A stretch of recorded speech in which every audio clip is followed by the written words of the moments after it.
are, life is going to knock you down. Listen to me, many of you right now, life's got you up against the rope, and you got to do me a favor. Like, you can't give up. You can't give in. Pain is temporary. Pain is your friend. Pain is going to take you to the next level. When you going through pain, I know what you're feeling. I know exactly, because I've been there. I've done that. But you got to work through it. And the reason why most of you are not successful is because every single time stuff not going your way, you give up, you quit, you let go, and people feel weakness. They feel it. You can feel when somebody's not committed, when they're not all in, when they're not dedicated. And there's another level you get to when you go all in. Winners win and losers lose. There are going to be times that you're going to be wondering, why should I keep showing up and working my business? Why should I keep at it?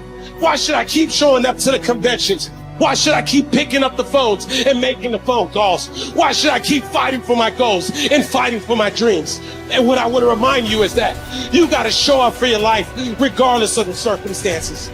You got to show up in spite of the naysayers. You got to show up in spite of the conversation going on in your mind.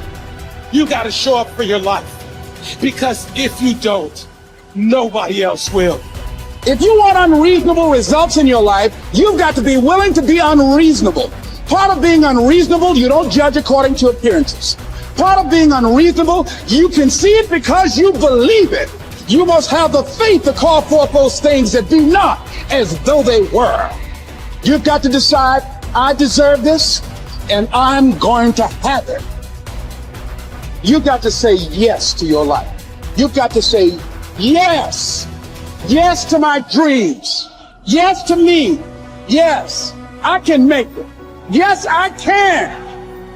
Doesn't matter how many failures I've made. Doesn't matter how many mistakes I've endured. Doesn't matter about my defeats. Doesn't matter about what I've done. Yes, yes. I don't care about the fact I'm in a hole now. Doesn't matter about where I am. The last chapter to my life has not been written yet. If you judge me now, you'll judge me prematurely. I'm still in the process of transforming my life. I'm still in the process of becoming. Yes. The brilliance of Thomas Edison was not in his mind. It was something much more ordinary and often much less respected. I've got no imagination, he once said. I never dream. I've created nothing. If you're someone who doesn't like Edison, you might think that this is Edison admitting to stealing his inventions from other, more brilliant inventors, like Nikola Tesla. Not quite, but he did readily concede that most of the credit belonged to something other than his brain. The genius hangs around his laboratory day and night, Edison said. If anything happens, he's there to catch it. If he wasn't, it might happen just the same. Only it would never be his. What he's talking about is showing up. The incredible, underrated power of clocking in every day, putting your ass in the seat, and the luck this seems to inevitably produce. Edison lived in his laboratory and never missed a day. Like Gehrig, even when he was sick, when he was tired, or when visited by tragedy or disaster. The modern conveniences we can trace to his lab then owe far more to his body than his brain, to the compounding power of consistency rather than sheer brilliance. It wasn't about inspiration. It was about getting to work, show up and try. Get on the treadmill, pick up the violin, script out some sequence, reach out to some clients, read some reports, lift a couple weights, jog 1 mile, cross one thing off the to-do list, chase down a lead. It doesn't matter what it is. All aspects of our life benefit from this circumscribed timetable. Just as long as you do something every day, that is the important thing. Show up. When you're tired, when you don't have to, even if you have an excuse, even if you're busy, even if you won't get recognized for it, even if it's been kicking your ass lately, once something is done, you can build on it. Once you get started, momentum can grow. When you show up, you can get lucky. Is this still hard? Yes. But the good news is that because it's hard, most people don't do it. They don't show up. They can't even do one tiny thing a day. So yes, you're alone out there on the track in the rain. You're the only one responding on Christmas. But having the lead is, by definition, a little lonely. This is also why it's quiet in the morning. You have the opportunities all to yourself. Don't worry about setting any records. Just report for duty. No excuses. And here's the irony. This is also a way to break records. Consistency is a superpower. Day to day, willpower is incredibly rare. Lowell Gettrig was a solid position player and a good hitter. But his success really was rooted in the fact that he didn't miss many days of work. It's quite likely that had he continued at his normal pace and not been stricken with R's, that he would have put up career numbers that surpassed Babe Ruth. Gettrig wasn't just able to show up despite injuries and fatigue. He also had to push through ennui, doubt, and just plain not feeling it. He had slumps like we all do, but he also understood what they meant.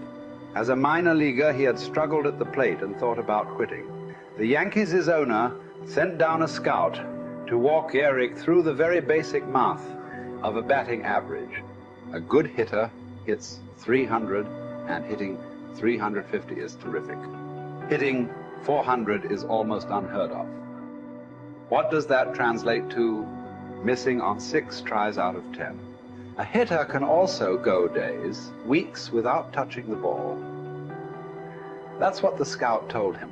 The most important thing a young ball player can learn is that he can't be good every day. You don't have to always be amazing. You do always have to show up. What matters is sticking around for the next at-bat. The ability to do that, coupled with the ability to endure what John Steinbeck called dogly days while writing East of Eden. Those days when everything seems out of whack, when you're just not feeling it, when the distractions won't stop, is the first step to greatness, literally.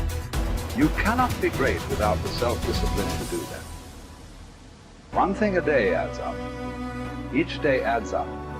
But the numbers are only interesting if they accumulate in large quantities. You guys that are just getting started, you're not going to start right here. You're going to start down there, probably in another city, another town. I grew up in Lake Charles, Louisiana, no money, raised by a single mother. I was in debt at 25 years old. First thing that I had to do in my life was not learn a new skill. First thing I had to do to get my life moving in the right direction was self-development. It is vital. It was vital for me that I improved myself and I could start depending upon me. I had to show up every day with some rituals, some disciplines, and start getting myself to trust me, not trust others, but trust myself to do the right thing every day. One of the things that I started doing was beating the sun up every morning. I'm going to beat that sun up every morning so that I have the discipline and the control over my life. So I knew, hey, before that thing pops, I'm going to pop. I'm going to get out of bed, depend on myself, get up at the same time every day. And for me, that time, regardless of where I was beat that sun up. No matter where I am, I'm going to beat that thing up. So it gives me a sense of control over my own life. Second thing, I had to start cleaning up my life and my friends and my environment. When I was younger, between 15 and 25, I was doing crazy stuff in my life. Wasting my weekends. I have the saying, weekends are for the weak.